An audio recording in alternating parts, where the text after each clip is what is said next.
Salom, meni matematiklarim, sizlar bilan yana ko'rishib turganimdan juda ham xursandman. Demak, yana 3-chorak uyga vazifalarini boshladik. 4-sinf uyga vazifasi 11-12 misollar haqida sizlar bilan bosh qotiramiz. Demak, 11-misolda mana bu ustundagi misollarni o'sib borish tartibida yozishimiz kerak. Mana bu ustundagisini esa kamayib borish tartibida javoblarini yozib chiqishimiz shart. Xo'p, aziz o'quvchilar, demak, sizlar bilan bo'lish amaliga kelganmiz. Xo'p, bo'lish bo'luvchi hamda bo'linma javob bo'ladi. Bu bo'linuvchi, ya'ni mana shu sonni bo'lib tashlashimiz kerak. Bu esa bo'luvchi, ya'ni mana shu sonni bo'ladigan son. Shuning uchun bu bo'luvchi deyiladi. Mana bu esa bo'linuvchi deyiladi. Endi chiqqan javob esa bo'linma, ya'ni bir bo'lak mana shu katta raqamni kichkina raqamga bo'lganimizdan keyin olingan bo'lak bo'linma hisoblanadi. Eslab qolamiz. Bo'luvchi hamda bo'linma. Bo'linmalarni demak o'sish tartibida yozishimiz kerak. Xo'p, demak, qarang, mana bu joyda bo'lish hamda mana bunday chiziqlar berilgan. Mana shu chiziqlar ham bo'lish amalini tushuntiradi. Ya'ni bo'lish degani mana shu chiziq ham. Kalkulyatorlarda ko'rgan bo'lsalaringiz, kalkulyatorlaringizda yoki telefoningizni kalkulyatorida bo'lish o'rniga mana shunaqa drop shakli, mana shu chiziq beriladi. Hamda mana bunday kasr chizig'i ham bo'lish ma'nosini beradi. Xo'p, qarang, birinchi misol 900 ni 300 ga bo'lishimiz kerak. Mana shu joyda mana bu nollarni hisobga olmaymizda 9 ni 3 ga bo'lamiz. Agar mana shu nollar, ya'ni bo'linuvchi hamda bo'luvchining nollari soni bir-biriga teng bo'lsa, mana shu nollarga e'tibor bermaymiz. Agar bunda 3 ta, bunda 2 ta bo'ladigan bo'lsa, bundagi mana bo'luvchini nollari soni bo'linuvchini nollari soni qadar qisqaradi. Ya'ni agarda 9000 bo'lsa, mana bu yerda 300 bo'lsa, mana keling, tushunarli bo'lish uchun yozaman. 900 emas, 9000 bo'lib, bo'lamiz 300 bo'ladigan bo'lsa, mana shu bo'luvchini nollari qadar bo'linuvchini nollari qisqaradi. Ya'ni bunda nechta nol bo'ladigan bo'lsa, bundagi nolni qisqartirib, qolgan raqamlarni bir-biriga bo'lishimiz mumkin. Ya'ni 90 ni 3 ga bo'lishimiz mumkin. Endi bu yerda ikkita nol, bu yerda ham ikkita nol bor. Ikkisini bir-biriga qisqartirib yuborsak bo'ladi, hamda 9 ni 3 ga bo'lsak 3 bo'ladi. Buni javobi 3. Xo'p. Demak, tushunarli bo'lish uchun sizga mana buni qisqartirdik deb chizib qo'ydim tagiga. Xo'p, endi qarang, mana shu joyda mana 900 ni 3 ga bo'layotganimizda tasavvur qiling, mana shu yerda mana hozirgidek mana 90.000 ni 300 ga bo'layotgandek, mana shu nollarini qisqartirib 900 bo'lingan 3 hosil bo'ldi deylik. Endi buning uchun biz nima qilamiz? Buning uchun 9 ni 3 ga bo'lib, 9 ni oldidagi ikkita nolni yozib qo'yamiz. 9 ni 3 ga bo'lsak 3, yonidagi ikkita nol 3 ni oldiga yoziladi. Ya'ni aziz o'quvchilar, mana ustun shaklda bo'lishni o'rgandik eski darslarimizda. To'g'rimi? 9 ni olamiz. 9 ni 3 ga bo'lsak 3. 3 kara 3 9. 9 dan 9 ni ayirsak 0. Mana bu nollar to'g'ridan-to'g'ri mana bu joyga yoziladi. Sababi nimaga? Agar mana 0 ni tushirdik, 0 ni 3 ga bo'lsak 0 yozamiz. 0 kara 3 0, 0 dan 0 ni ayirsak 0 deb yozib o'tirmaymizda. Mana shu nollarga bo'lgan taqdirimizda ham javob 0 chiqadi. Shuning sababidan mana shu ikkita nolni mana bu joyga ko'chirib qo'yamiz va javob 300 deb aytamiz. Xo'p. Keyingisi 900 ni 30 ga bo'lamiz. Demak, mana bu 0 bilan mana bu 0 qisqaradi. 90 ni 3 ga bo'lamiz, 90 ni 3 ga bo'lish uchun 9 ni 3 ga bo'lsak 3, yonida bitta 0 qolganida mana shu 0 ni yozib qo'yamiz, 30 bo'ladi. Xo'p, endi qarang. 906 ni 3 ga bo'lamiz. Keling, og'zaki bo'lamiz, keyin mana bu joyga ustun shaklda bo'lib beraman. 9 ni 3 ga bo'lsak 3, 0 ni 3 ga bo'lsak 0, 6 ni 3 ga bo'lsak 2. Xo'p, 906 ni keling ustun shaklda bo'lib beraman 3 ga. 9 ni 3 ga bo'lsak 3, 3 kara 3 9, 9 dan 9 ni ayirsak 0. Endi 0 tushadi. 0 ni 3 ga bo'lsak 0, 0 kara 3 0, 0 dan 0 ni ayirsak 0. Endi 6 tushadi. 6 ni ichida 3 dan 2 ta, 2 kara 3 6, 6 dan 6 ni ayirsak 0. Mana 302 javob chiqadi. Xo'p, endi 96 ni 60 ga bo'lishdan avval mana bu ikkita 0 ni qisqartirib yubordim. Ya'ni bo'luvchida nechta 0 bo'lsa, bo'linuvchini xuddi shu sondagi 0 qisqaradi. Endi bu yerda bizda 96 ni 6 ga bo'lish qoldi. Keling, og'zaki bo'lib ko'ramiz. 9 ning ichida 6 dan bitta, 1 kere 6 6. 9'dan 6'ni ayırsak 3. 3'te 6'ga 6 tushadi 36. 36'ni 6'ga bo'lsak 6. Mana 96'ni bo'lamiz 6'ga. Mana bunday bo'lib beraman. 9'ning ichida 6dan bitta 6 kere 1 6. 9'dan 6'ni ayırsak 3. 3'ni 6'ga mana bu 6 tushadi. 36'ni 6'ga bo'lsak 6. 6 kere 6 36. Mana ayırsak 0. Demak javob 16. Xuddi shunday yozib chiqdik. Endi buni o'sish tartibida yozing deyilgan. Demak, eng kichkina raqamdan eng yuqori raqamga qarata yozishimiz kerak. Eng kichkina raqamimiz 3, keyingi katta raqamimiz 16, keyingi katta raqamimiz 30, 30 dan katta raqamimiz 300 hamda 302. Mana o'sib borish tartibida yozdik o'quvchilar. Endi mana bu raqamlarimizni demak, kamayib borish tartibida yozishimiz kerak. Xo'p, 11616 ni 11 ga bo'lishimiz kerak. Keling, buni ustun shaklda bo'lsak ham bo'ladi, og'zaki bo'lsak ham bo'ladi. Og'zaki qachon bo'la olasiz? Qachonki siz bo'lishga oid misollarni qayta ishlab shug'ullanganingizda, siz mana shunday katta raqamlarni bemalol og'zaki ravishda bo'lishni o'rganasiz. Demak, hozir ustun shaklda ishlaymiz. 11616 ni bo'lamiz 11 ga.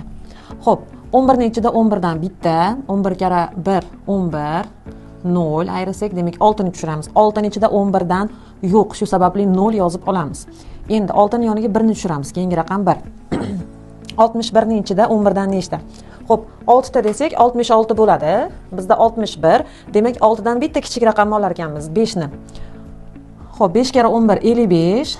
61 dan 55 ni ayirsak 6. Demak, 6 ni oldiga mana bu 6 miz tushadi. 66 ning ichida 11 dan demak 6 ta.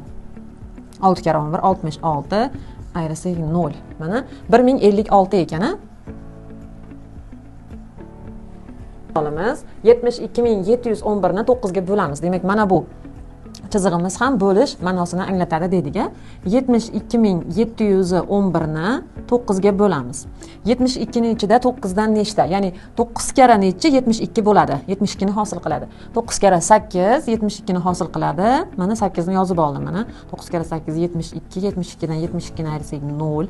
Keyingi raqamimiz 7. 7 ni tushiryapman. 7 ning ichida 9 dan yo'q, shu sababli 0 ni yozib olaman. Xo'p, keyingisi 1. 7 ni oldiga 1 ni tushiramiz. 71. 71 ning ichida 9 dan nechta? Qarang, 72 8 ta ekan. Endi 71 bo'lish uchun bizga 1 yetmayapti 72 bo'lish uchun. Demak, 8 dan bitta kichik raqamni olamiz. 7. 7 kere 9 63. 71 dan 63 ni ayirsak 8. Endi mana bu 1 ni tushiryapman. 81. 81 9 ni nechiga ko'paytirsak 81 bo'ladi. Ya'ni 81 ning ichida 9 dan nechta? 9 ta. 9 kere 9 81. Demak, 81 dan 81 ni ayirsak 0. Bizda javob 8079 chiqdi. Keyingi javobimiz 8079. Keyingisi keling og'zaki bo'lishga harakat qilamiz. 5 ni 5 ga bo'lamiz 1. 5 ni 5 ga bo'lamiz yana 1. Endi 2 ni 5 ga bo'lamiz. 2 ning ichida 5 dan yo'q, shuning uchun 0 ni yozib olamiz. 2 ni oldiga 4 ni tushiramiz. 24 ning ichida 5 dan nechta? 5 ta desak 5 kere 5 25 bo'ladi. Demak, 5 dan bitta kichik son 4. 4 kere 5 20. 4 ni yozib olaman. 20. 24 dan 20 ni ayirsak 4 qoldiq bo'ladi. 4 ni oldiga 0 tushadi, ya'ni 40. 40 ni 5 ga bo'lsak 8. Mana 11048. Keling, buni ham tekshirib ko'ramiz. Og'zaki bo'lganimizni ustun shaklda bo'lib ko'ramiz. 55240 ni bo'lamiz 5 ga. 5 ning ichida 5 dan bitta, 5 kere 1 5, 0 ayirsak, demak 5 ni tushiryapman. 5 ni 5 ga bo'lsak 1. 5 dan 5 ni ayiramiz. Yana 0, 2 ni tushiryapman. 2 ning ichida 5 dan yo'q, 0 yozib olaman. Xo'p, 4 ni tushiraman. 24 ning ichida 4 ta, 4 kere 5 20, 24 dan 20 ni ayirsak 4 qoldiq. Mana bu 0 ni tushiryapman. 40 ning ichida 5 dan 8 ta, 8 kere 5 40, 40 dan 40 ni ayirsak 0, mana qoldiqsiz bo'limda 11048. Demak, javobimizni og'zaki bo'lsa ham to'g'ri topganmiz. Buni o'chiraman. Keyingi misol uchun. Xo'p, keyingi misolimizni ham keling og'zaki bo'lib ko'ramiz. 9 ni 6 ga bo'lsak bitta bor ichida, 3 qoldiq qoladi. 3 ni oldiga 7 ni tushiraman. 37. 37 ning ichida 6 dan nechta? Ya'ni 6 ni nechiga ko'paytirsak 30 ga 7 ga yaqin son chiqadi. 6 kere 6 36. Demak, 6 ta ekan. 37 ning ichida 6 kere 6 36. 37 dan 36 ni ayirsak 1 qoldiq. 1 ni oldiga 5 tushadi. 15 ning ichida 6 dan nechta? 2 ta deymiz, a? 2 kere 6 nechi? 12. 15 dan 12 narsak 3 qoldik. 3'ning oldiga 0 tushadi. 30 ning ichida 6 dan 5 ta. 5 kere 6 30. Xo'p, 30 ning ichida 6 dan 5 ta. 5 kere 6 30. 30 dan 30 narsak 0. Qoldiqsiz bo'lindi. Endi bizda oxirgi 0'imiz qoldi. Bu to'g'ridan to'g'ri mana bu joyga yoziladi. Mana yana ustun shaklda ishlab beraman. Xo'p, 9 ning ichida 6 dan bitta, 6 kere 1 6, 9 dan 6 ayirsak 3, 37 bo'lyapti. 7 ni tushirdim. 6 kere 6 36, 37 dan 36 ayirsak 1 qoldiq. Mana bu 5 tushyapti. 15 ning ichida 6 dan 2 ta, 2 kere 6 12. 15 dan 5 dan 2 ni ayirsak 3, 1 dan 1 ayirsak 0 demak 3 qoldiq. 3 ning oldiga 0 tushyapti. 30 ning ichida 6 dan 5 ta. 5 kere 6 30, 30 dan 30 ayirsak 0. Mana shu joyga chi qoldiqsiz bo'lindi. Endi mana bu 0'imiz qoldi. Bu to'g'ridan to'g'ri mana bu joyga o'tadi. Demak, to'g'ri ishlabmiz. 16250. Keling, buni ham og'zaki ishlab ko'ramiz. 12 ni 4 ga bo'lsak, 3 kere 4 12. Demak, 9 ning ichida 4 dan 2 ta, 2 kere 4 8, 9 dan 8 ni ayirsak 1 qoldiq qoladi. 1 ning oldiga 3 ni tushiryapman. 13 ning ichida 4 dan yana 3 ta, 3 kere 4 12. 13 dan 12 ni ayirsak 1 qoldiq qolyapti. Yoniga 2 tushsa 12, yana 12 ni 4 ga bo'lsak 3. Keling, buni ham men ustun shaklda ishlab ko'rsataman. 12932 ni bo'lamiz 4 ga. Hop, 12 ichida 4 dan 3 ta, 3 kere 4 12, 12 dan 12 narsak 0, yoniga 9 tushadi. 9 ichida 4 dan 2 ta, 2 kere 4 8, 9 dan 8 narsak 1 qoldiq. Endi 3 tushyapti. 13 ichida 4 dan 3 ta, 3 kere 4 12, 13 dan 12 narsak 1 qoldiq. Mana bu 2 esa mana bu joyga tushyapti. 12 ning ichida 4 dan 3 ta, 3 kere 4 12. Demak 12 dan 12 narsak 0. Mana javob 3233. Mana javobimiz demak to'g'ri ekan. Men mana bu joyni o'chiraman. Endi buni esa kamayib borish tartibida yozing degan. Buni o'sib borish tartibida yozdik, pastdan tepaga qarab. Endi buni eng yuqori raqamdan eng kichik raqamga qarata yozishimiz kerak. Eng yuqori raqam demak bizda qarang. Bu yerda 4 xonalik, bu yerda 4 xonalik, bu yerda 5 xonalik, bu yerda ham 5 xonalik, bu yerda 4 xonalik. Demak 5 xonalik ikkita raqamimiz bor. Bularning ichida eng kattasi 16250. 16250. Keyingisi demak o'zidan o'zi 11048 tushadi albatta. Endi mana bu 4 xonalik sonlarning ichida eng kattasi 8079. Keyingisi 3233. Keyingi raqam esa 1056 albatta. Mana aziz o'quvchilar, demak 11-misolimizni ishlab oldik. 12-misolga o'tishdan oldin doskamiz skrinshot qilib sizlarga tashlab beriladi va siz videoni pauzaga qo'yib bemalol ko'chirib olishingiz mumkin. Men esa 12-masalaga o'taman.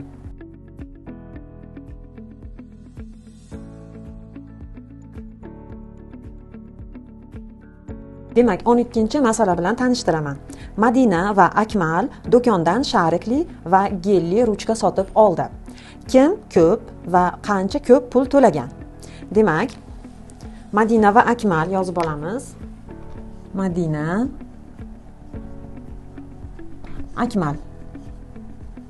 Ular sharikli hamda gelli ruchkalar sotib olgan. Xo'p, demak, Akmal 6 dona 1800 so'mdan sharikli ruchka sotib olgan.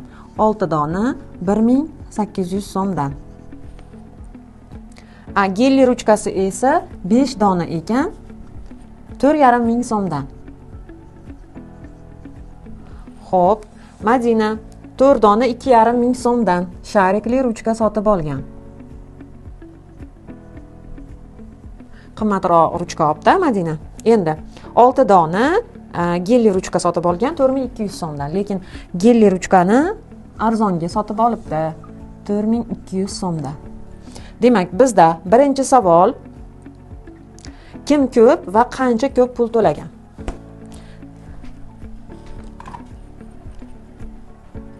Xo'p, birinchi savolimiz kim ko'p to'lagan?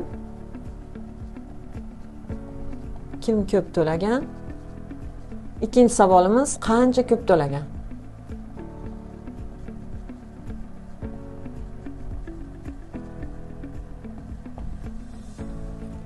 Xo'p, endi biz har birini qancha pul sarflaganini topishimiz kerak. Demak, Madina 4 dona sharikli ruchka sotib olgan 2,5 ming so'mdan. Demak, Madinani birinchi sharikli ruchkaga sarflagan pulini topishimiz kerak. 4 ni 2,5 ming so'mga ko'paytiramiz.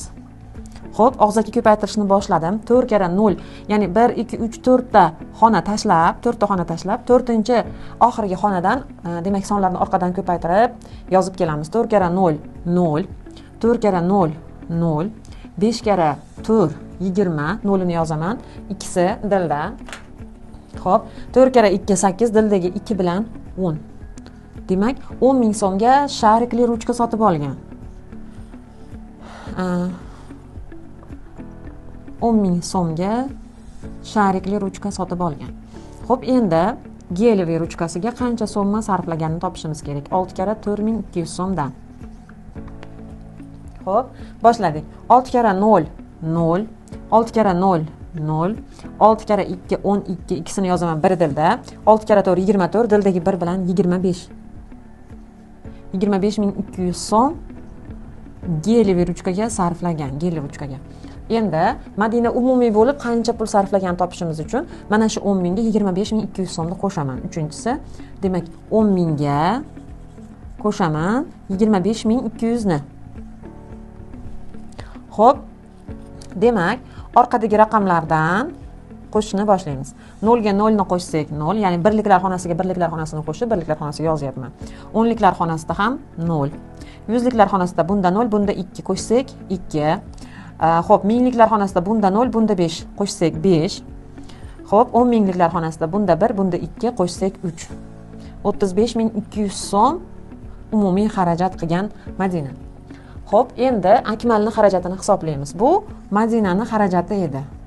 Xo'p, Akmalning xarajati 4-amalimiz 6 ko'paytirilgan 1800 so'mdan. Nima olgan? Sharikli ruchka olgan.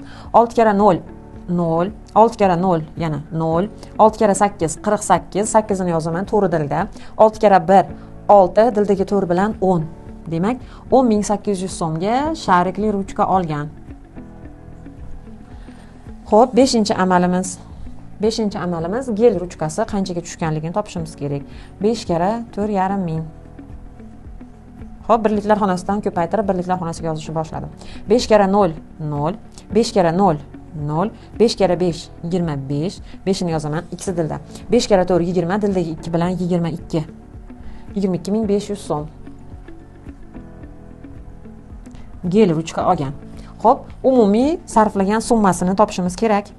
Buning uchun biz 10800 ga qo'shamiz 22500 ni. Xo'p, birliklar xonasidagi sonlarni birliklar xonasiga qo'shib yozyapman. 0 ga 0 0. O'nliklar ikkalasida ham 0. Xo'p, yuzliklar 8 hamda 5 qo'shsak 13, 3-ni yozaman bir dilda. Xo'p, 0 hamda 2, dildagi 1 bilan 3. 1 hamda 2 3, 33300 so'm umumiy sarflagan summasi. Demak, bu uchala amal Akmalniki edi. Xo'p, demak Madina bizda qancha pul sarflabdi? 35200 so'm sarflabdi. Akmal esa 33300 so'm sarflabdi. Qaysi biri ko'proq sarflagan ekan? Demak, Madina birinchi savolga kim ko'p to'lagan? Ya'ni Madina ko'proq pul to'lagan. Birinchi savolimiz Madina. Birinchi savolga javob Madina. Demak, 35200 so'm to'lagan. Endi ikkinchi savolimizda esa qancha ko'p to'lagan? Buni topishimiz uchun 35200 dan ayirishimiz kerak 33300 ni. Xo'p, birliklar xonasidan birliklar xonasini ayirib birliklar xonasiga yozaman. 0 dan 0 ni ayirsak 0, 0 dan 0 ni ayirsak 0. 2 dan 3 ni mana 2 dan 3 ni ayirib bo'lmaydi, 5 dan 1 qarz olaman. 12 dan 3 ni ayirsak 9. 9. Xo'p, mana bu joyda 4 qoldi. 4 dan 3 ni ayirsak 1, 3 dan 3 ni ayirsak 0. Ya'ni 1900 so'm nima qilgan ekan? Ko'p to'lagan ekan. Demak, javob 1900 so'm ortiqcha pul to'lagan. Ko'p to'lagan. Kimga nisbatan? Akmalga nisbatan Madina. Madina kattaroq summa to'lagan Akmalga nisbatan. Mana. Demak, aziz o'quvchilar, bugungi vazifamizni ham bajarib oldik. Doskamiz skrinshot qilib sizlarga tashlab beriladi. Siz esa videoni pauzaga qo'yib, bemalol ko'chirib olishingiz mumkin. Ha aytgancha, YouTube kanalimizga a'zo bo'lishni unutmang, hamda Instagram kanalimizga ham a'zo bo'ling. Sizlar bilan keyingi darsda uchrashguncha xayr deb qolaman. Salomat bo'ling.